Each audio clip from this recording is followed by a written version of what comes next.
Bonjour à tous les Ivoiriens, bonjour à tous les Africains. Aujourd'hui, j'ai une grosse pensée aux Congolais. Je vous souhaite mes condoléances les plus attristées et la famille endeuillée. Je vous dis Yako. Yako, parce que ce qui est arrivé à votre fils du pays, c'est-à-dire Papa Wemba, n'est pas digne du nom. Et sa mort, il ne le méritait pas. Mais la vie a décidé autrement. Dieu l'acceptera à sa droite. Prions pour lui. Tout d'abord, je me présente. Moi, c'est Kislov. Aujourd'hui, je vais parler doucement parce que je n'ai pas envie de... Je me sens pas bien. Voilà. Je tenais à faire cette vidéo parce que hier, vous savez, quand Papa Wemba il est décédé, chacun faisait ses vidéos. Parce que les Ivoiriens, mes frères Ivoiriens, je ne sais pas s'ils réfléchissent ou ils font exprès. Ils attendent la mort de Papa Wemba pour régler leurs divergences entre eux. Se taper dessus, s'insulter. Moi, je me distingue de tout cela. Aujourd'hui, Papa Wemba et moi, ça fait un mois, quelques jours. Mais si j'ai décidé de faire cette vidéo, c'est parce que j'ai beaucoup réfléchi. Vous savez, on appelle ça une tête. Elle contient une matière grise qu'on appelle le cerveau. Nous tous, on possède ce cerveau. Ça nous amène à réfléchir, à analyser, à être intelligent. Moi, cette intelligence, Dieu m'a fait grâce d'avoir cette intelligence, la maturité, le calme. Donc, quand il y a un événement, je ne me précipite pas pour faire des vidéos. Sur la mort de Papa Wemba, j'ai attendu tout. D'autres disent c'est la sorcellerie. Certains disent qu'il a été empoisonné par un micro. Vous savez, moi, je ne suis pas docteur pour savoir s'il a été empoisonné. Je ne suis pas sorcier pour savoir s'il était empoisonné, comment ça s'appelle, ensorcelé. Je ne suis pas vaudou, je ne suis pas bouddhiste, donc je ne pouvais pas faire une vidéo sur ces critères. Bien même que j'avais envie de faire une vidéo, mais j'ai laissé le temps. Vous allez remarquer que le titre de ma vidéo, ça a choqué peut-être certaines personnes. Quand j'ai dit à Salfo, Papa Wemba t'a rendu service et toi tu l'as poignardé. Ce titre, ça peut vous paraître un peu choquant. Mais pour moi, c'est légitime parce que c'est des questions. J'ai 3 questions à poser à Salfo. Peut-être c'est même 3 questions. Beaucoup se posent ces questions.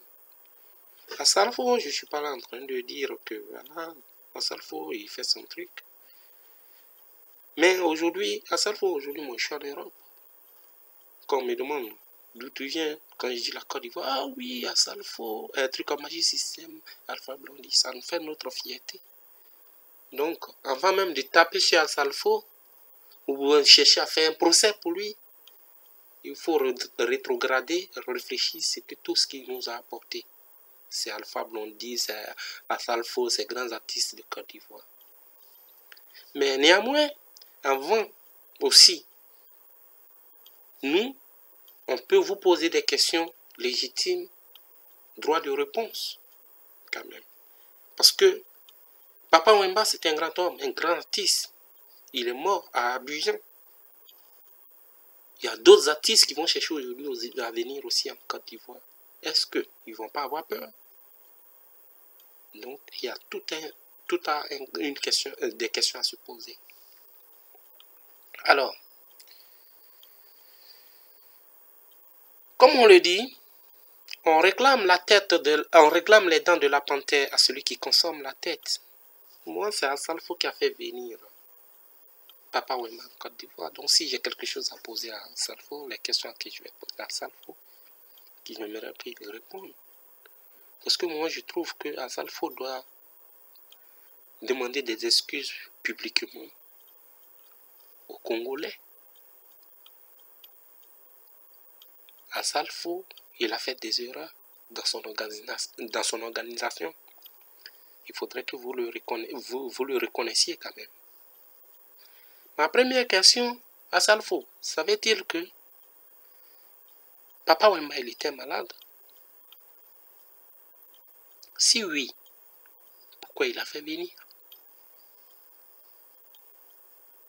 Parce que tout le monde sait que Papa Wemba il est malade. Il regardait ses interviews où il disait à la dame qu'il se pissait dessus, et voilà, il avait le vertige et tout, il était vraiment malade et tout. Nous tous on sait qu'il était malade. Bon, Salfo va me dire peut-être que Papa Wemba il a insisté pour venir. D'accord, c'est légitime.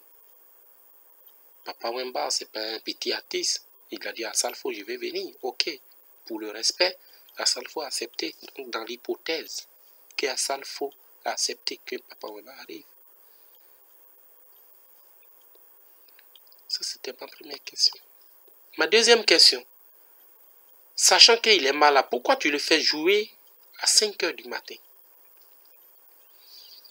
C'est là ton erreur commence. Parce que tu vas me dire, puisqu'on n'est pas avec vous pour savoir qui a dit vrai, qui a dit faux. Papa Wemba, il est mort. Donc, peut-être tu peux dire n'importe quoi. On ne sait pas. Parce que Papa Wemba, si tu nous dis Papa Wemba, il a décidé de jouer à 5 h du matin, ok, c'est le choix de Papa Wemba. Mais en tant qu'organisateur de spectacle, en tant que quelqu'un de réfléchi, tu devrais aussi avoir la tête pour dire non, Papa Wemba, pas question, tu ne joues pas à 5 h du matin. Déjà, il a accepté que tu viennes, sachant que tu es malade. De deux, moi Salfo, je veux que tu joues dès qu'on ouvre le spectacle, 2 artistes après 2 artistes, à partir de 22 ou 23 h, tu joues, tu fais ton spectacle, tu vas te reposer. S'il insiste, tu annules son rendez-vous. Il ne chante pas. Tu annules simplement. Les Congolais ils vont te dire, ouais, Papa Wemba, Salfo a fait venir Papa Wemba en Côte d'Ivoire, il n'a pas joué. Tu prends ton micro, tu vas devant la presse, tu dis, oui, je n'ai pas joué Papa Wemba parce que déjà, avant de venir, je ne voulais pas qu'il vienne. De deux, il arrive, il veut chanter à 5 h du matin, sachant qu'il est malade. Donc moi, Salfo, je ne veux pas avoir des problèmes. Je ne veux pas que quelque chose lui arrive. Donc, soit il prend l'heure à laquelle j'indique pour qu'il joue, ou soit il ne joue pas. Donc, il n'a pas voulu l'heure à laquelle je veux qu'il joue. Donc, il n'a pas joué. C'est ça un homme responsable à Salfo. Peut-être tu aurais pu éviter le pire aujourd'hui. On n'a pas besoin d'avoir bac plus 5 pour raisonner les gens. Ça, c'était ma deuxième question.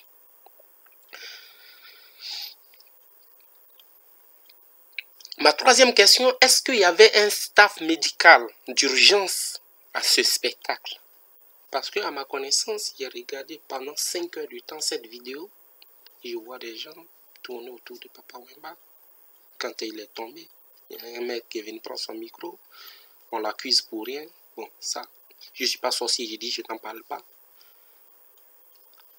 Ses danseuses ont commencé à le souffler. Il y a un mec qui est venu le prendre. Ils l'ont pris des épaules. Il avait la tête à la droite, la langue presque sortie, les lunettes. Ce que vous ne savez pas, en Côte d'Ivoire, on manque, franchement, on manque de professionnalisme. On manque d'enseignement. Les gens qui sont venus le lever, ils voulaient son bien. Je ne les accuse pas. Ils voulaient son bien. Mais ils ne connaissaient rien dans la médecine et on ne devrait pas le toucher. Quand quelqu'un tombe, il a la tête déjà à côté penchée, il y a 2 critères. Soit il est en train de faire une épilepsie, ou soit il est en train de faire un AVC. La première des choses qu'il devrait faire, il devrait le mettre en PL, c'est-à-dire position latérale. Le mettre comme ça. La deuxième chose, c'est de le déboutonner, enlever ses habits, enlever ses lunettes, déboutonner son short pour que la respiration passe, le trajet respiratoire soit dégagé. Ça, c'est le premier secours. Ça, c'est le premier secours. Maintenant, si on voyait qu'il ne respirait pas, qu'il ne respire pas vraiment, on fait de bouche à bouche et on appuie sur la cage thoracique 30 fois et une bouche à bouche, pardon. Donc ça, ce n'est pas été fait. Je vois les gens de Croix-Rouge qui étaient là, ils étaient arrêtés. Voilà, ils étaient arrêtés. J'ai regardé des vidéos, hein, comme tout le monde, ils étaient arrêtés, ils ne savaient pas par où. Il y a des gens qui prenaient le téléphone pour chercher à appeler les médecins. Mais à ça, il faut droit dans les yeux. Droit dans les yeux. Est-ce que quand tu viens jouer en France ici, ou en Italie, ou au Canada, ou aux États-Unis, quand tu chantes là, au pied de ta scène, est-ce que tu ne vois pas les médecins urgentistes qui sont à côté? Quand tu tombes là, ils sont là, ils n'ont même pas besoin de prendre le téléphone, appeler qui que ce soit, ils sont déjà là. Les voitures sont déjà garées. Quand tu joues en France là, c'est pas comme ça, on te traite. Alors pourquoi un homme comme Papa Wemba, un grand artiste renommé de cette planète, n'était pas digne d'avoir ce staff médical qui pouvait peut-être avancer, qui serait-ce qu'une heure de vie? Pourquoi il n'a pas eu ça? Ça, ce sont mes questions et que tu vas répondre. Et que tout le monde se pose. On ne t'accuse pas, hein? Moi, je ne suis pas là pour t'accuser. Vous qui êtes pro à Salfo, peut-être que quand vous allez voir ma vidéo, c'est pour dire, ouais, lui, c'est un imbécile. C'est pas... Non. Comprenez un jour, vous les Ivoiriens, on ne dit pas des imbécilités chaque fois qu'on est sur Internet ou on fait des vidéos. On cherche à raisonner des gens. Si Al-Salfo a fait une erreur, qu'il reconnaisse son erreur et qu'il demande pardon publiquement.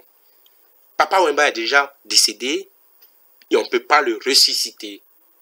Mais ce que je viens de énumérer, les trois questions sont fondamentales dans la mort de M. Papa Wemba.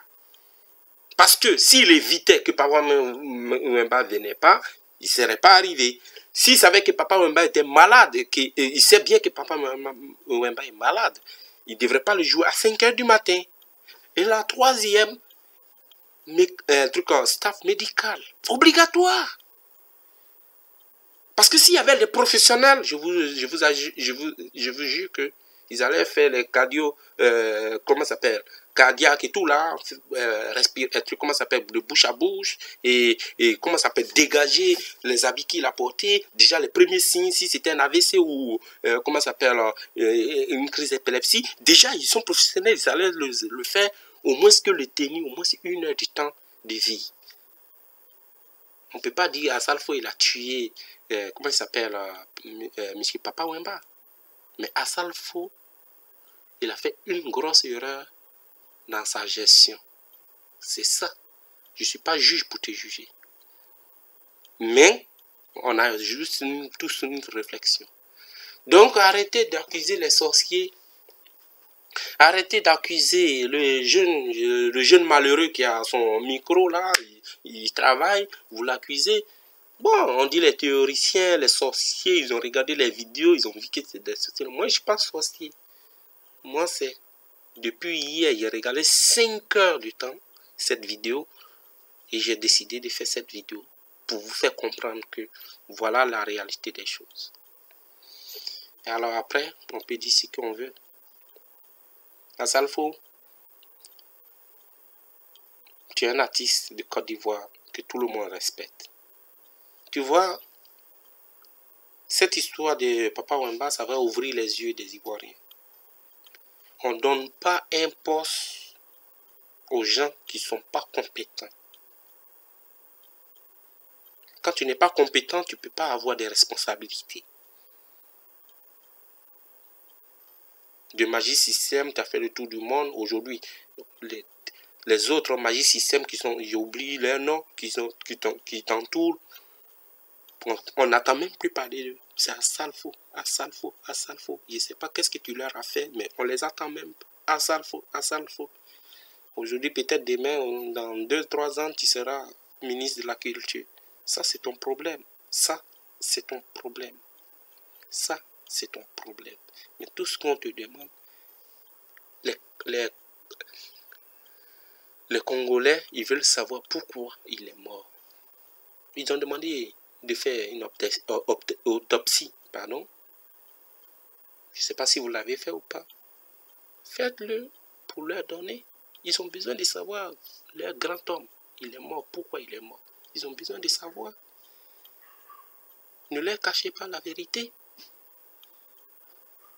Donc si vous leur cachez la vérité, en ce moment, la Côte d'Ivoire, vous rendez, je ne sais pas comment vous redire. Donc quelque part, je vous dis vraiment, cette vidéo, je veux que Asalfo réponde à mes questions. C'est urgent. Donc je vous dis à bientôt. Kiss love. J'embrasse tout le monde.